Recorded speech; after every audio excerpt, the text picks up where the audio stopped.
Managers. There always used to be loads of good managers available, but I swear as time goes on, people think, where are all the good managers? Yeah, and there was a time actually that perhaps the old guard was getting recycled in the Premier League, like your Sam Allardyce's, your Tony Pulis's, etc., etc. But like now, like top teams, how many it almost feels like strikers. Everyone wants a good one, but there's less and less in the world. There used to be so many strikers everywhere, and now they're really, really rare. So the game is changing a lot.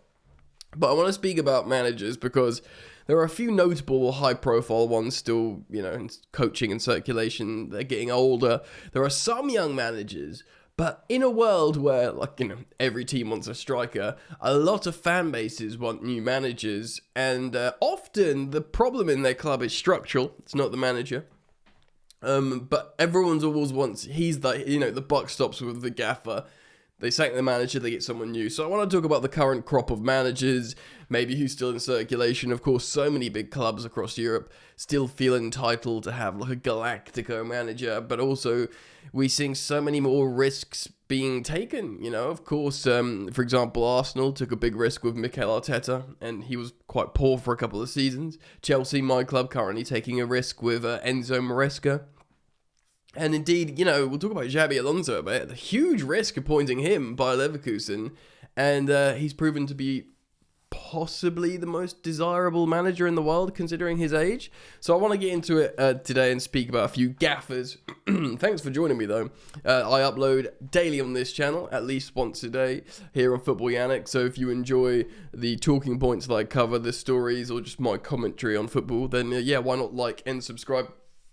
So let's just get into it straight away. Let's talk about the old guard, because of course there's like the well-respected, super successful managers still in circulation. Probably, I mean, you could. I'm not gonna talk about Jose Mourinho, because Mourinho, how old is he? He's got to be maybe like 60. I mean, he's going mental over in Turkey at the moment, like pinching the nose of opposition managers. He's 62. But as much as he's probably the most box office coach of all time, in my opinion, Mourinho, especially behind me, he's literally fighting Wenger.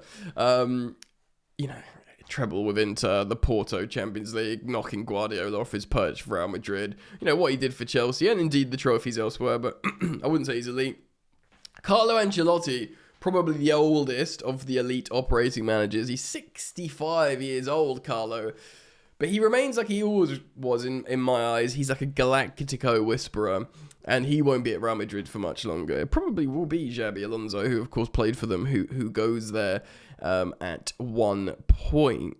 Now, Hansi Flick, who of course the other side of the Clasico team's Barcelona manager, he's a lot older than I thought he was. He looks quite good. He's 60 years old, so he's in his 60s now. I thought in my head he could be like 48. Just from looking at him, so he looks pretty darn good. Of course, he had that amazing Bayern team that won the treble. He then went to go in to manage Germany. It wasn't great, and then sort of settled into Barca, and they've actually been really, really good. They score so many goals. I remember, obviously his Bayern Munich treble-winning team scored loads of goals as well. But of course, like Ancelotti, no one looks to Hansi Flick to be like the gaffers to take them forward. They're like the right guys for right now in terms of Barcelona and Real Madrid. In terms of like other notable mentions, of course, Antonio Conte, multiple Scudetto wins with different teams. Of course, he rebuilt Juventus into a behemoth. Of course, he won with the Scudetto with Inter, the first one in a decade. He's in a title race now with Napoli. He absolutely moonwalked the Premier League with Chelsea. He's 55 though, and he's very, very demanding and comes with his own like difficulties. And of course, not many teams are going to turn to Conte at the moment. And remember, a lot of these guys, certainly Conte and Mourinho, they're like demanding in terms of just bring me the best players on high salaries, which of course, in the modern landscape of football, is becoming more and more untenable, really. So to finish the old guard, Pep Guardiola, who Conte's 55. Guardiola is 54, so again, no spring chicken. If Man City could have their way and everything gets cleared with the charges, they'd probably like to keep him until he's 60. Do you know what I mean? and to sort of really, I don't know how long Pep could go for, because he seems quite a combustible personally. But yeah, obviously probably the best working manager in the world, in terms of his influence, unmatched. But that's probably it for the old guard. So I want to sort of look forwards. I've kind of just snuck Arne Slot in here, but Arne Slot, right, obviously is going to win the Premier League in his first time of asking with Liverpool. Huge achievement. Huge achievement. Again, I'm very mindful not to denigrate his work, because it's been incredible. But my position was pretty firm when he joined. If there is a team to pick up that's ready, that's sort of box ready to just win with a fresh voice, it was Liverpool. If you look at the quality of players, the age profile, they're like the third or fourth oldest team in the league in terms of knowing each other backwards. Really athletic after playing, Klopp football. They were just sort of good to go, especially with how Jurgen Klopp had already started a rebuild and a refreshment, as it were. So there is that, but that doesn't mean, he could still have finished fourth and won a League Cup, and it would have been a good first season for him. But he's going to win the Premier League, so it's an amazing first season, right? But Arne Slot, of course, he managed in PSV. Was it PSV before he went to Liverpool in a Feyenoord, excuse me. And he did alright at Feyenoord. He was at RZ before that. No one was really going for him. I think Tottenham looked at him and turned him down. I think Chelsea did as well. He wasn't seen as this, hold on one sec. Sorry, I'm still sick, so I just had to have a bit of a coughing fit. He wasn't seen as this undeniable, coach coming through that's really everyone wants. And maybe he was just again, the right guy. I think, let's be real, even Liverpool, they wanted Xabi Alonso. Who stayed at Bayer Leverkusen, therefore they got Arne Slot. So Arne Slot was not anyone's first choice as this undeniable young manager, and he's 46. Excuse me. So he, like I said, he's not a spring chicken. He turns 47 in this summer. So he's obviously well established. He could be at Liverpool for a few years and be an excellent coach. It'd be very interesting to see how they do next season. It looks like they might tie Salah down, but is Salah's form going to keep up after he gets his new contract? And, yada, yada, yada, how they, another year older for a relatively old squad. But he's good. He's had an amazing first start of the season. In terms of, young up-and-coming managers, of course, there's the likes of, Andoni Iraola. So Iraola isn't that young. How old is he? Let me check. So he's 42. Yeah, so he's kind of in the 40 to 45, mid 40s, not a young manager, but still scope for improvement. I say sort of Enzo Maresca's, but and Iraola's sort of proven his methods at the top level for a while now. I'd say maybe in terms of English football, he's the most desired. He's been linked with the Tottenham job quite a lot. The thing is, he's obviously been amazing with Bournemouth. He's brought through great players as well, which is really, really important, the likes of Dean Howson and stuff like that. And he's, made Cliver look really, really good. The only thing is, they are in a really stinky run of form, and they're sort of mid-table again for Bournemouth. But it doesn't take away how he's demonstrated how good he can be with what's given to him. And again, a little bit like Mikel Arteta. But, Bournemouth stuck with him when he was the favourite to be sacked. Mikel Arteta was the favourite to be sacked in the Premier League by the bookmakers for a long time, because Arsenal were just consistently poor for a long time.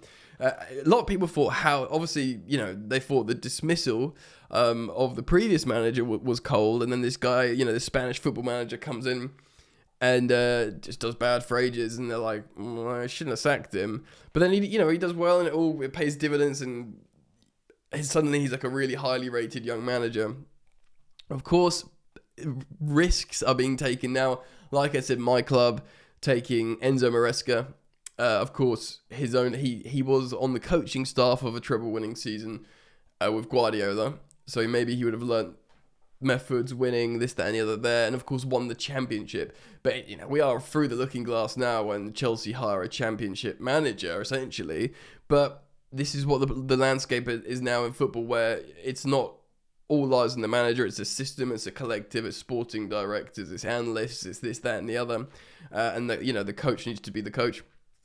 So, again, a bit like Arteta in many ways, that they're taking a risk on Maresca. I didn't even mention Pochettino now, who I could definitely put in the old guard, but I don't necessarily think Pochettino's, the level of Conte, Ancelotti, Flick, or Guardiola. Do you know what I mean? So he kind of is in that half space for me. But another example of a risk being taken is very, very young Fabian Hürzeler at Brighton, who, a little bit like Chelsea, they took a second. I mean, obviously the Championship is a lot stronger than the Bundesliga 2, but he's just turned 32. Yeah. So I'm four years older than him. That's wild. I'm 4 years older than a Premier League manager, which is just absolutely crazy. But yeah, he got St. Pauli promoted from the Bundesliga 2 to the Bundesliga, and Brian liked the look of him and took a huge risk on him. But it looks like, it's paying off. I guess in terms of the most desirable manager in world football, in terms of age profile, experience as a player, experience as a manager, is Xabi Alonso. Like, if anyone who supports a big club and feels a bit entitled and they want a new gaffer and they said you could hire anyone, it would probably be Xabi Alonso. Of course, he had an illustrious playing career with Liverpool, Real Madrid, and Bayern Munich, of course, at the end. And he managed Real Sociedad B for like a little while, like a youth team, and then got the Bayer Leverkusen job. It was in mid-season, and last season was his first full season, I believe. Correct me if I'm wrong. So in his first full season of management, he did an unbeaten domestic double. Of course, they lost 3-0 in the Europa League final. But yeah, historic, an unprecedented, never been done historic achievement in the Bundesliga. And yeah, he's a young coach, and they knocked Bayern off their perch, and he's the one really. But the thing is, he's always going to, I think, manage one of the three teams he's played for. So Liverpool wanted him, of course, to succeed Klopp. But he stayed at Bayer Leverkusen. Now they've got Slot. They kind of have to stay with Slot because he's won the Premier League immediately. And then obviously it's between Bayern Munich and Real Madrid. I think he's the natural successor to Carlo Ancelotti personally, because I think there'll be a reluctance to go to Bayern because of his connection with Bayer Leverkusen and his achievements there. It's kind of like the easy move, isn't it, to just step into the Bayern job personally. But he's the one, right? He's the one. Of course, honourable mentions, of course, for Thomas Tuchel, like Pochettino is now international manager. He's in his 50s as well, Tuchel, so he's no spring chicken, but definitely, you'd put him amongst, the only league title he's won is PSG, but certainly as a cup manager, that achievement with Chelsea, that Champions League, is one of like the most impressive managerial achievements. But I don't know if it's slim pickings, like, in terms of like clubs going for up and coming managers that want slightly younger, like, dare I say Frank Lampard, if he gets, it's a long shot now. There's a good chance we'll get into the playoffs with Coventry, but he's 46 as well, so mid-40s. If he gets Coventry promoted from picking them up above the relegation zone, and say he gets them into the Premier League, that will be a massive achievement, and he will have to be looked at in the same way as, like, you'd wipe away his Chelsea, and he was pretty good at Chelsea, Lampard. I'm not going to do all this again, but his managerial work was actually okay, really, if you look at it closely in the context of every job. But wiping all that away, if he does, for example, have that amazing achievement and gets Coventry into the Premier League, he now is in that, like, Maresca, Fabian Hürzeler, bracket of this manager's proven they can work and operate well like this, and, maybe they're the guy for us, maybe. But I wanted to speak about managers. I find it very, very interesting in the current landscape and roster. So let me know what you guys think. Comment down below. Thank you as always for supporting me, liking and subscribing. And I hope to see you back here. I really do. Peace.